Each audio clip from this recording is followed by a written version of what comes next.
So in yesterday's video, I was telling you about the conservation area that we went to. I was telling you how we came down here and the car overheated, and then, well, yesterday we got to come back and drive around. And I've been here before, but I've not really spent a good amount of time here and explored like we did yesterday. But I wanted to come back today and show you something. My entire life, I've lived mostly in Missouri with some brief intermissions, and I've never seen a natural spring. I traveled, I was in the Navy, I was in Washington State, never seen a natural spring my entire life until we became nomads. And even at that, I think I'd only seen 3 the entire time we traveled. 2 of them in Virginia, I guess 2 of them were in Virginia, maybe all 3 of them were, I'm not sure. I can't remember where the 3rd one was, to be honest. We didn't use it. And so I thought they were pretty fascinating. The 2 that we saw had been modified somewhat. Both of them had a PVC pipe stuck into the side of the mountain that gathered the water. The thing that I want to tell you about natural springs is they're not as clean as they appear. And the reason I know this is because we Berkey all our water. So the Berkey is a water purification system. I've showed you that before. With the well, I only have to clean my Berkey maybe every 6 months. On those natural springs, I had to clean it about once a week. They would get clogged up pretty fast. So there's a lot of impurities in it. I don't know what, but apparently they're not poisonous because everybody drinks out of them. As a matter of fact, when we were at the second spot that had the natural spring, we had to drive to that one. And people would drive all the way from Washington, D.C. miles to come and get water from that. So then I moved back to Missouri after we traveled, and I have found 3 natural springs near us within miles. This one I found yesterday, it's 6 miles to the east of us. This is important. I got a point to make to this. I have another one. It's actually an artisan well, but you could consider a spring, but water actually comes out of the ground. So it's a natural spring. The difference is, instead of coming out of the side of the mountain, it's in a valley, and so the water level is higher than the ground, so it percolates up. And he's made a fountain of that. That's private property. That's south of us. And then there's one just north of us, about half a mile. They modified that one extensively so you could get water out of it. But this one is natural. It's never been touched. And so you probably can tell that the water is coming out of the mountain in 2 different spots. At least it's flowing from 2 different spots. There's a pretty significant stream coming out of that one. And then over here as well. You wouldn't be able to necessarily get water out of this because it's just too shallow. You could dip your hand in it and get water out of it. And you could probably drink this right out of the spring like this. I would do it. I'm not going to, just in case. I don't need to get sick, but you could probably drink out of it. I believe this and the other 2 springs are surrounded by my well. My well is being fed by this somehow or another. Now, I don't know the elevation that I'm at right now, but the one north of us, a half a mile away from us, we are 100 feet above. So my well goes 100 feet deep. I am pretty convinced that my well is part of this natural spring. So the well goes down 100 feet and taps right into that natural spring that runs out of that 1.5 mile from us. I'm sure this is the way it works here too. Now that other one south of us, like I said, it's lower, but I think it probably is significantly lower than the spring itself. So the water is percolating out of the ground. Now, if I were to use this natural spring, if this is conservation area, so I can't modify it, but if it was to be modified, the one south of us has been modified. They put a concrete thing around it. I've showed it to you before. I didn't feel like it was necessary for me to go back and show you again today, but they put a concrete barrier around it, and then they dammed it up. Well, the kids keep breaking down the dam, but you can see here that somebody has tried to dam this one up with just rocks. But you know, you can't do a lot. Yeah, it's not even as deep as my hand, and it's full of leaves. So what I would probably do if this were mine, instead of digging into the mountain, I would just dig all this out and put a cooler, like a camping cooler, in it, or a big plastic box, something that I could sit down in there. Then I would line it up with this pea gravel here so it didn't float up. and then that water would fall into that plastic box. Now the plastic box would have to be higher than the ground level here. So as the water filled up into the plastic box, it would roll over. But then you could dip your buckets down into there and you'd have completely clean water. But I would not just immediately drink it. I mean, you can. I've seen people do it. I just don't have that kind of trust in our environment anymore. So yesterday when we were driving, I thought, you know, I bet that's a natural spring. Of course, from the road, from the gravel road they got, you can't see this. So I'm going to show you out a little ways. The road's just right over there. So when I came in on the road, all I could see was this water grass, this stuff right here. And I thought, that's got to be a natural spring. I don't know, maybe you can see the dirt flopping up on that.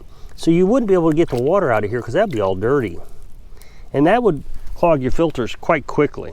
And this is something that I don't think a lot of people get when it comes to water, is I hear a lot of people say, I filter, or I'm going to use the Berkey. I've watched an off-grid group, couple, go get a knockoff Berkey, but it was still a Berkey nonetheless type of thing. They did a 16 or 18 foot well with a hand pump, and it was always dirty.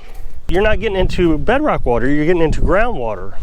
And groundwater is very dirty, just like I demonstrated. Just to show you, you can't hardly see, you can't see any water coming out from here. So they got this Berkey. They made a video explaining to us how they were going to use it. I'm sure it clogged up within the first couple hours. Okay, so while I was on the road, this is what I saw, which made me think, huh, I bet this is a natural spring. Because all you can see is mountainside. So this goes into a culvert underneath the road here and comes out the other side, obviously. But I wanted to discuss something. Now, I would be willing to collect water from this because this does come from the natural spring. So again, I would dig this down a little bit right here, get that rock out of there, and get something to capture that water. The problem with this water is that few hundred feet from the natural spring in the wall in the mountain, an animal could have died in there, went to the bathroom, so you're at risk for more bacteria. So again, you would need to purify your water. You would need to Berkey it or do something like that. Now you could use chlorine, bleach, actual bleach, which I'm going to explain here in a little bit, to kill the bacteria. And then you could just filter the water and then Berkey the water if you wanted to take that extra step. Charcoal filters, including the Berkey, do remove chlorine. Also, evaporation. Chlorine evaporates. So if you just left it on the counter for a few hours or boiled it, which is another step of purification, you could just boil it. But anyway, that bleach would boil out. Or you could just boil it. Now, the problem with boiling is that takes resources, energy. You don't want to waste energy. And you're just wasting money when you waste energy, even firewood. So as you can see, this is a camping area. I was walking down to show you something else, which I'm going to get to in a minute. I hadn't made it. I found a valuable piece of resource here. Someone left their firewood here. And it sounds pretty hollow. That's going home with me. I made it to the destination that I wanted to show you. I got to be careful because I'm sure this is going to be slick. But this is the one thing that I would caution you on. If you had something like this, we almost bought a piece of property where a lot of people had driveways running through the creek. So the piece of property had a creek in it, and I wanted to use that creek, but the downside is people were driving their vehicles through the water. So you get all that oil and crud, road oil, you never know, it might have antifreeze in it, being transferred into this water on the downstream side. Now the upstream side would be fine. Obviously I don't know what's in this, but you could use this water. When we were in Utah, there was a stream similar to this, and I would get water out of it. So what you got to do when you're doing this is you carefully get water in it. You don't want to stir up the muck and the junk from the bottom. So you get water out of it. And then you get a filter, a house filter, something you can buy from Walmart with a charcoal filter in it. You can get them from Walmart. So the housing might be $20 or $30. I have 2 of them. Actually, I have 3 of them. I have 2 of them that I use for my well when I'm pumping from my well into my IBC tank. I've showed you those filters before. So you want to get a charcoal filter. You get some bleach, and you can go to the USDA or FDA's website for emergency procedures. Maybe it's the Department of Homeland Security, I'm not sure. And they tell you how much bleach to use. And so you put that in your 5-gallon bucket. You transfer the water in from your original 5-gallon bucket into the new 5-gallon bucket. That way the bleach stirs up into the water. You let it sit for a few minutes. Let that water run through your charcoal filter. That removes the chlorine and any particulates in it. And then what I would do is, this is when we were in Utah, I would filter the water through the Berkey. And the reason you do that is because the Berkey filters are pretty expensive. They're, I don't know, maybe $150 for 2 of them. And you want them to last as long as possible. When we were nomads, we had to replace our filters every year. Since we've been here, I haven't replaced them once. When we moved here, I changed them out that day. And I started using the well with the charcoal filters. I also use a sediment filter, but you don't have to do that. And I've never replaced them. So we've been here 4 years on the same filters. One of the things I've tried to explain on my channel is people go off grid and water seems to be the last thing on their mind. And everybody says, oh, well, we'll do rainwater collection. That's fine, but you got to have a building. That water has to collect somewhere. You're not just going to put a bucket out there and collect 5 gallons of water and the next time it rains. You'll get however much it rains, 3/4 an inch, whatever it is. You want that roof to do all the rain collection. That water goes into a barrel, but you really got to clean that also because your roof is very filthy. I learned so much about water when we became nomads. I was just talking to Carolyn. When I was married to my last wife, we used 2,000 to 3,000 gallons of water every month just for the 3 of us, me, my wife, and my daughter. And we tried so hard to limit the amount of water we were using. Nothing seemed to help. We put quart jars full of water in the toilet so it wouldn't use as much water. We don't use that much water. We have a 275 gallon IBC tank. We probably don't use 10 gallons a day unless we're doing laundry, and then we use 40 gallons. Somebody put a cross here. Rest in peace, Dad. Well, that's something. He must have liked this camping spot. But when Carolyn's son came to stay with us, he was using as much water in one day, every day, as what Carolyn and I would use in a week. So you really got to think about your water and how much you use and how much you're going to be able to collect, especially if you're doing rainwater collection, because it only rains so much. The other thing I have a problem with when it comes to rainwater collection is what do you do with it in the wintertime? You're going to have this huge block of water because you got to store it. These are all the things you really got to consider before you live off grid. Everybody wants to know about solar panels and everybody wants to know about charge controllers and inverters and batteries, but nobody asks me about water. And when I make a video about water or my well, it never really gets many views. People take it for granted. And as a nomad, I learned we lived off 40 gallons of water for 2 weeks.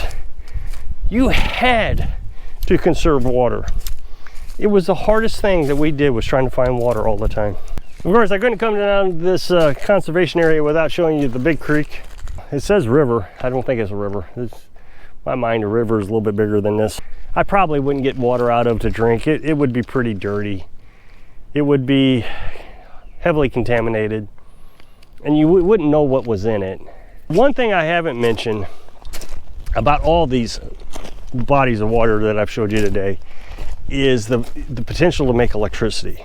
You could get a turbine. You could build a turbine, just a little DC motor, and you can make electricity if you get it to spin, and the stream could make it spin. That was my plan on the first piece of property that we looked at, the 10 acres that had the stream through it with the cars that drove through the stream. That was my plan, was to use some sort of hydropower. Of course, it didn't work out, but it would have been better in solar panels, because you don't need as many batteries for one thing. You'd be producing electric 24 hours a day, 7 days a week. as long as you were producing more electric than what you needed. I have those little water pumps, the RV water pumps. Occasionally they go bad. Well, the motor in them is still good. And it's not hard to make electricity. You just turn it and it makes electricity. I've demonstrated that before. So you get that to turn with some sort of water wheel. You'll hold yourself up a platform in the water, put the little motor in it, and get it to spin. The faster you can get it to spin, the better. All kinds of gearings and different things you can do to make it spin faster. That's 6 amps. You get 10 of those, 60 amps. That's as much as my solar panels. So if you'll click this up next box, it'll take you to a video, yesterday's video actually, when I was talking about the water. So if I can inspire you to seriously think about your water, so you can live your dreams. Thanks for watching.